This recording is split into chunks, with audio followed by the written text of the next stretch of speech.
So we're in a really dire situation, y'all.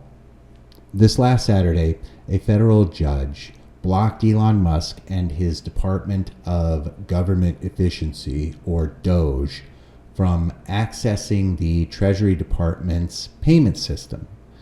Now, DOGE is not an actual government agency, but just before this ruling, Elon Musk and a team of 6 young engineers gained access to the US Department of the Treasury, accessing the system that disperses $6 trillion in funds, covering everything from Social Security payments, Medicare, salaries for federal workers, payments to government contractors, payments to grant recipients, and tax refunds. So who's at the controls? These 6 unelected children who, assuming Elon is just ignoring the court order, still have access to the Treasury payment system. And there's no reason to think they don't still have access to the system, because Trump's lawyers are already hitting back, and Elon's Doge kids were rewriting the code for the system. So unless there's some kind of policing action, the US Treasury is still compromised. So who are these muskrats? Well, there's 23-year-old Luke Ferreter, a former intern at Musk's SpaceX who won a $700,000 prize last year for partially deciphering a 2,000-year-old Roman scroll.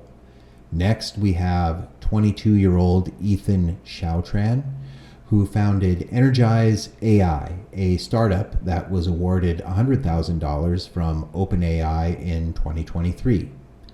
Also, we have 24-year-old Gautier Cole-Killian, a bright-eyed engineer specializing in algorithmic and high-frequency financial trades.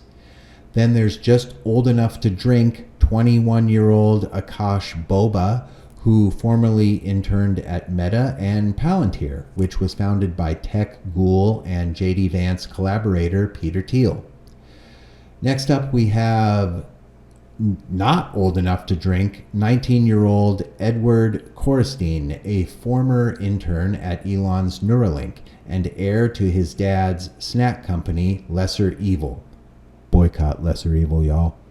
Finally, we come to the 2 most fascist muskrats, Gavin Kliger and Marco Elez. 25-year-old Gavin Kliger seems to be on a mission to normalize MAGA rapists and sex traffickers like Matt Gaetz and Pete Hegseth.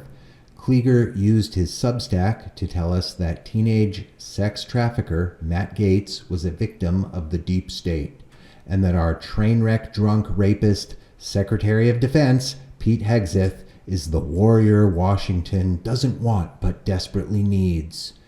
He's also retweeted neo-Nazi Nick Fuentes. But one of the most significant and egregious things Kliger has been responsible for is blasting out an email to all US AID employees, telling them to stay home as the agency is scrutinized by DOGE and the Trump administration. It's all part of Trump and Elon's sudden and chaotic dismantling of the agency that has left USAID employees abandoned and stranded in foreign countries with no resources. Next, we have former X and SpaceX employee Marco Elez, who fittingly was one of the Doge boys most involved in the agency's access to the Treasury's payment system. Last Thursday, Elez resigned from the team after some of his racist social media posts were revealed to the public. He advocated repealing the Civil Rights Act and backed a eugenic immigration policy in the weeks before Trump was inaugurated. So basically, he wants to see selective breeding of white people. He also said, "You could not pay me to marry outside of my ethnicity," and normalize Indian hate, which should have made things uncomfortable for his colleague Akash Boba. I mean, That can't be good for team cohesion. This Nazi goon had access to our Treasury system, so who knows how much code he wrote or how much access he still has. So defending this little jerk-off was J.D. Vance, who can't even stand up for his Indian wife and kids. In a tweet, he said, "Here's my view. I obviously disagree with some of Elez's posts, but I don't think stupid social media activity should ruin a kid's life. We shouldn't reward journalists who try to destroy people, ever. So I say bring him back."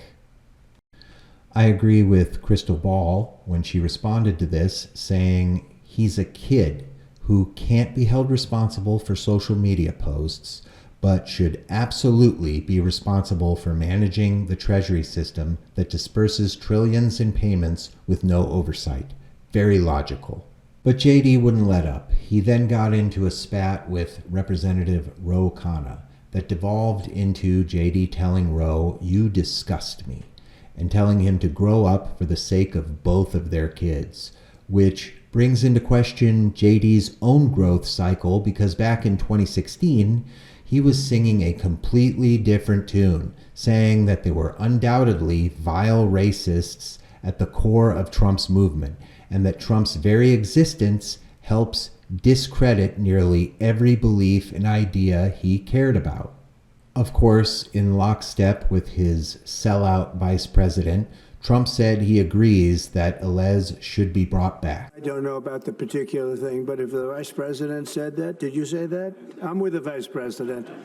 Even more concerning is after Elon's team of dweebs were outed by a now banned X account, Elon said, "You have committed a crime," suggesting that doing journalism is illegal. This would be the stance taken by Trump's DC U.S. attorney as he threatened legal action against anyone who impedes, threatens, or confronts the DOGE team as they commit their illegal acts. And let's be clear, what Elon Musk and his Gooner squad are doing is highly illegal. It is unlawful, it is unconstitutional, and a clear violation of the public's trust. It's an affront to the fundamental rights of every American. You and I, and this includes all of you bootlicking Trump maggots out there, did not give an unelected billionaire permission to access our personal information. In the same way that I wouldn't give my personal info to some random schmuck, there's no way I would give it to a nefarious South African Nazi and his team of evil nerds. We should all be pissed off about this.